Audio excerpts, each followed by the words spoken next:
You've already noticed that you live in a prison you can't even see. I'm not talking about bars and chains. I'm talking about something much deeper and more dangerous. Michel Foucault spent decades studying the most disturbing discovery of modern philosophy, that you are being watched, controlled, and molded by invisible forces that operate through every word you speak, every thought you think, every choice you believe is free. And the most terrifying part? You've learned to watch yourself. You've become your own jailer. Today, I'm going to reveal why Foucault considered this discovery so dangerous that it could destroy everything you believe about freedom, truth, and who you really are. Imagine you wake up tomorrow and suddenly you can see the invisible chains that control every movement of the people around you. You see how they police themselves, how they censor themselves, how they shape their bodies, their desires, their very minds to fit patterns they've never questioned. You realize that what they call normality is just obedience in disguise. What they call sanity is conformity.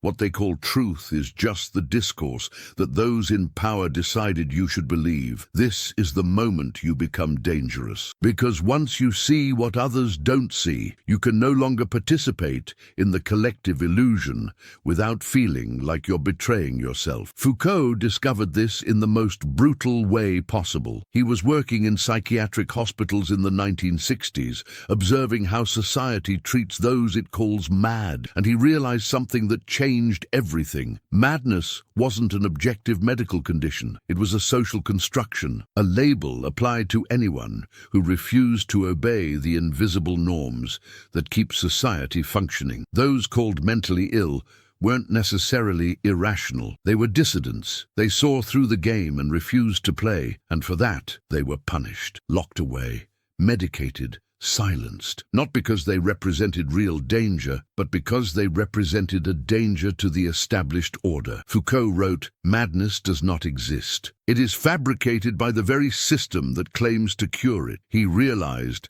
that the true purpose of medical institutions, prisons, schools, wasn't to heal or educate. It was to normalize. It was to take anyone who deviated from the norm and mold them back into conformity.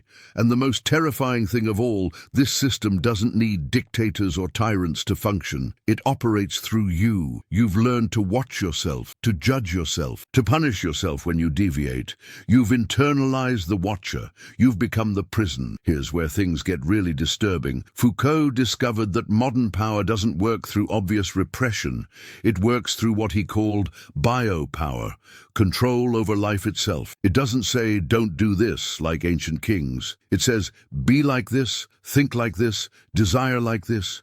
It doesn't prohibit you, it shapes you. And you don't even notice because you believe you're making free choices. You go to the gym, not because someone forces you, but because you've internalized the ideal of the productive, healthy, profitable body. You work overtime, not because there's an overseer with a whip, but because you've internalized the work ethic as virtue. You censor your own thoughts, not because there's an external censor, but because you've learned what's acceptable to think and what isn't. Foucault called this technology of the self, the way you learn to govern yourself, to modify yourself, to produce yourself as a certain kind of subject. And this is genius, because a system that forces you to obey can be resisted, but a system that teaches you to want to obey, that makes you believe your obedience is freedom, that system is almost impossible to escape. You're trapped in a prison you built yourself, and the door never had locks. You just believe it does. Let me tell you how Foucault lived this personally. He was gay at a time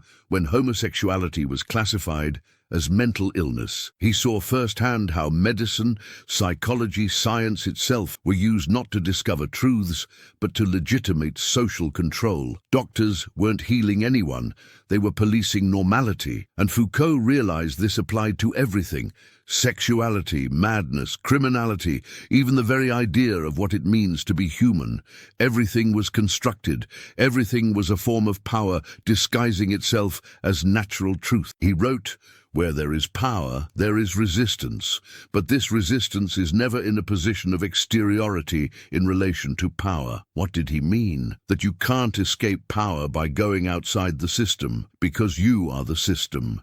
It operates through you. Your desires, your fears, your very identity have been shaped by it. So how do you resist something that's inside you? How do you fight against a prison that exists in your own mind? Foucault spent years studying what he called the archaeology of knowledge, unearthing how different eras defined truth, madness, criminality, sexuality, and he discovered a pattern. Each era has its own regime of truth, a set of rules about what can be said, thought, known, and these rules aren't discovered. They're imposed by those in power and then naturalized, made to seem obvious, inevitable, part of reality itself, but they're not. They're just conventions, temporary agreements held in place by constant repetition, by mutual surveillance, by fear of being excluded if you question too much. Think about what this means. Everything you believe is true about yourself, your sexuality, your mental health, your value as a person. All of this was defined not by you,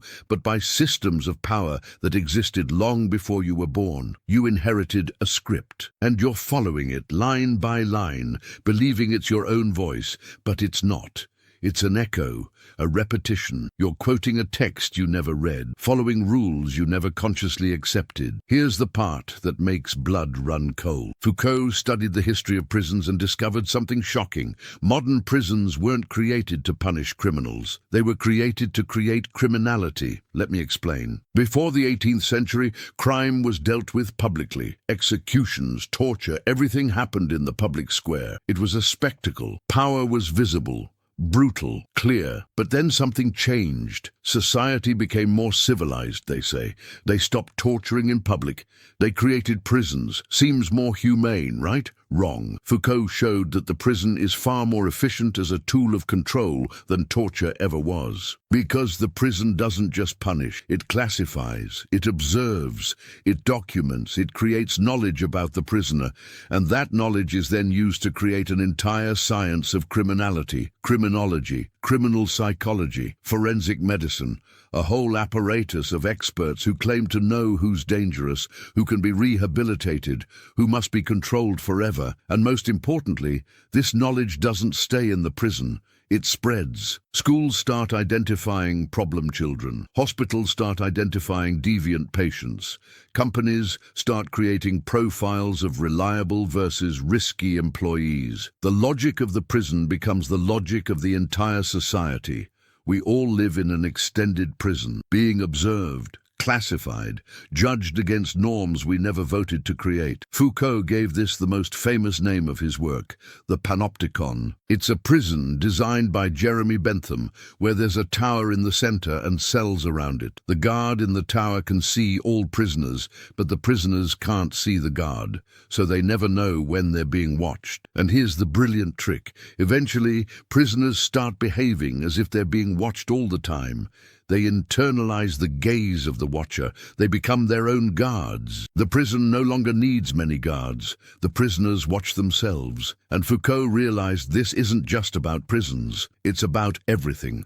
Security cameras in stores, monitoring at work, likes and views on social media. You're always being watched, or at least you believe you are. And that belief is enough to make you police yourself. Think about how many times a day you censor yourself. How many times you don't say what you really think because you're worried about how you'll be perceived. How many times you modify your behavior, your appearance, your words, because you've internalized an invisible judge who's always watching. That judge isn't a real person.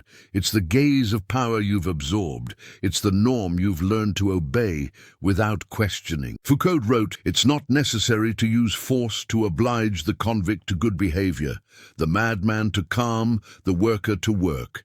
Just let them know they may be being observed, and they will discipline themselves." But here's where things get even darker. Foucault discovered that this system of surveillance and control doesn't just punish deviant behavior, it creates knowledge. Prisons produce criminology. Psychiatric hospitals produce psychology. Schools produce pedagogy. And all these sciences claim to be discovering objective truths about human nature. But Foucault showed they're not discovering anything. They're producing the very object they claim to study. They create the criminal, the madman, the abnormal child, and then claim to have discovered these categories in nature. It's a brilliant circular trick. Power creates the knowledge that then legitimates the power. Think about psychology. How many categories of mental disorders exist now?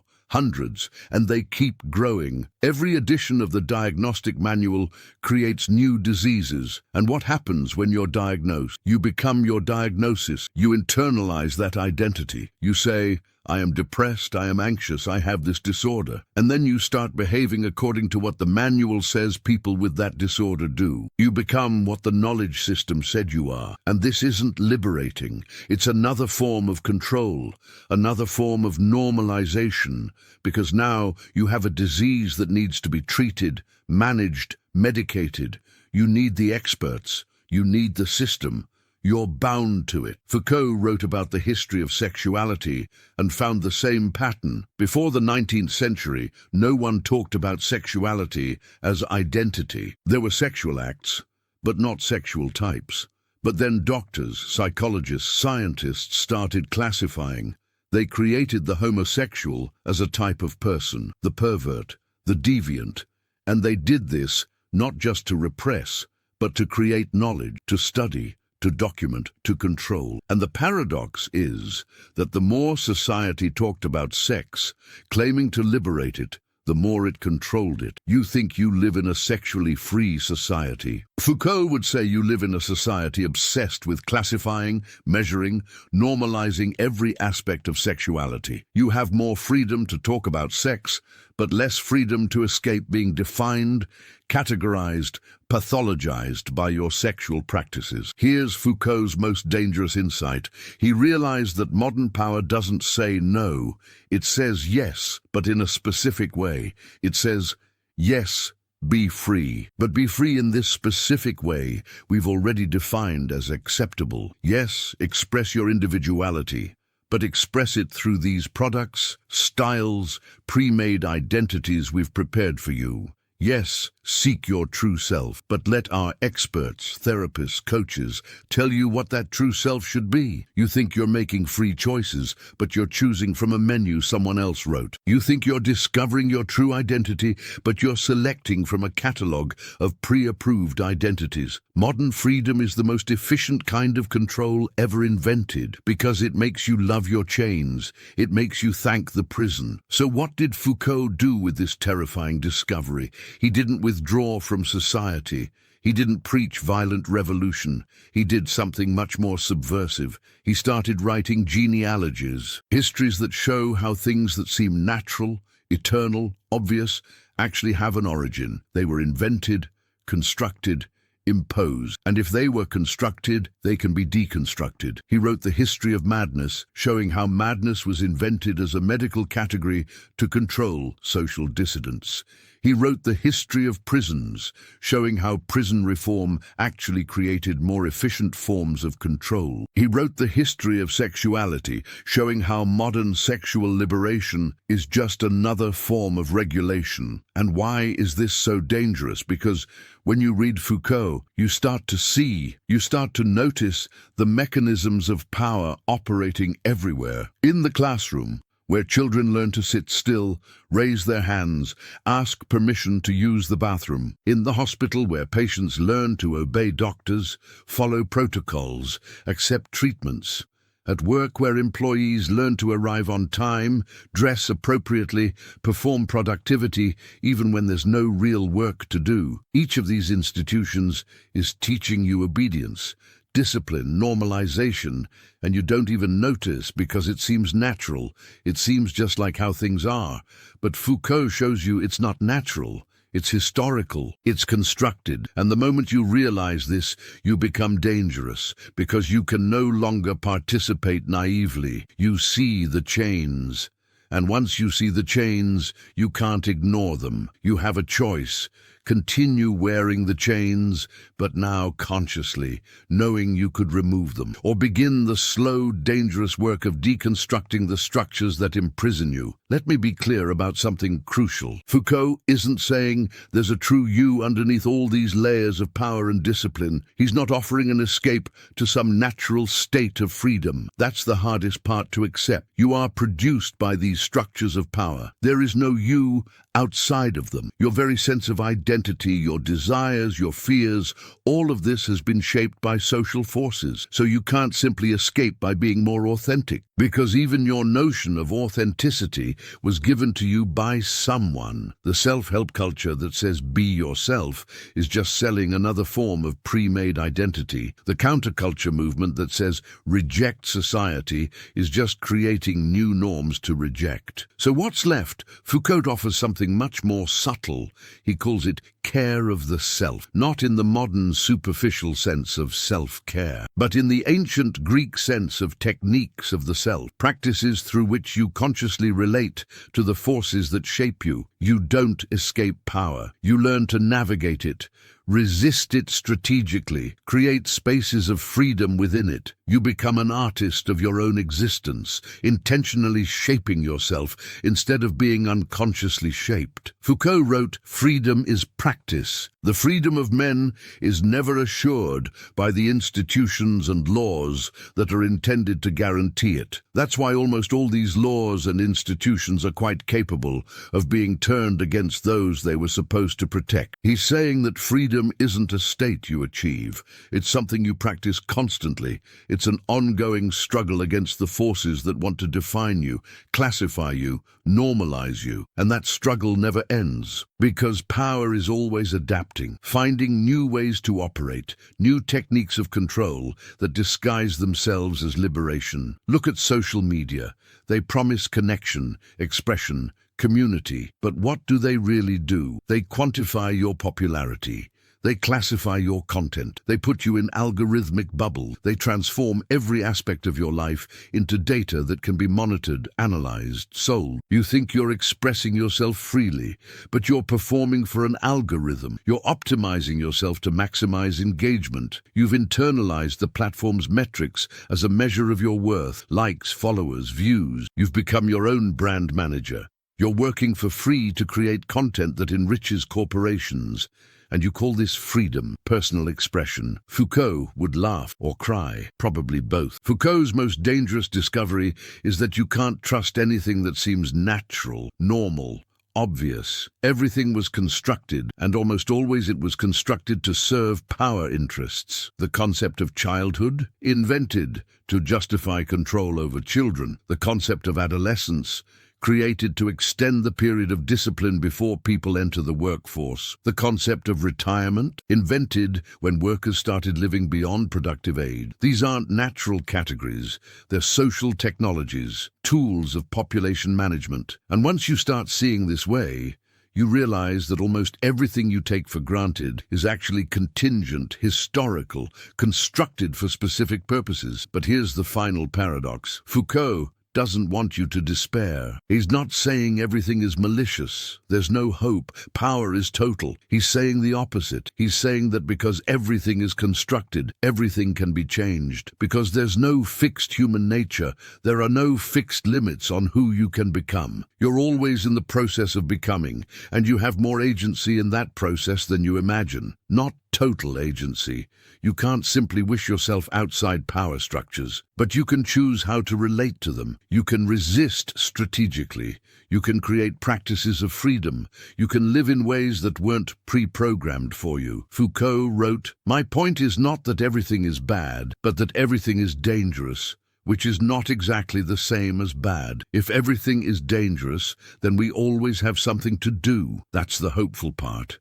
There's always something to do. Resistance is always possible, even if it's small, even if it's just in how you think about yourself, even if it's just refusing a category they try to impose on you. Every time you question a norm, every time you act in a way that wasn't prescribed, every time you think a thought the system didn't prepare for you, you're exercising freedom. Small, precarious, always threatened, but real. Let me tell you what happened to Foucault at the end of his life. He didn't find final answers. He didn't create a perfect philosophical system. He kept questioning, investigating, resisting until the end. He got involved in politics, but not as a leader or spokesperson. He saw himself as a specific intellectual, someone who uses specialized knowledge to reveal mechanisms of power in specific areas. He supported prisoners, sex workers, immigrants. He fought against reforms that claimed to be progressive, but actually just created new forms of control. He lived openly as gay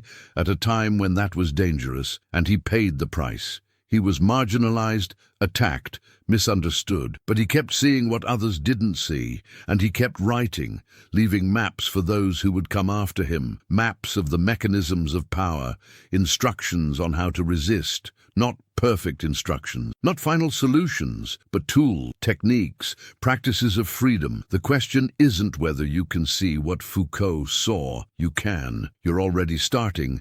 Every time you feel something is wrong but can't quite name what. Every time you feel trapped by invisible expectations. Every time you act against your own interests just because it's what's expected of you. These are moments of perception, glimpses of the prison. And once you start seeing, you can't stop seeing. The chains become visible.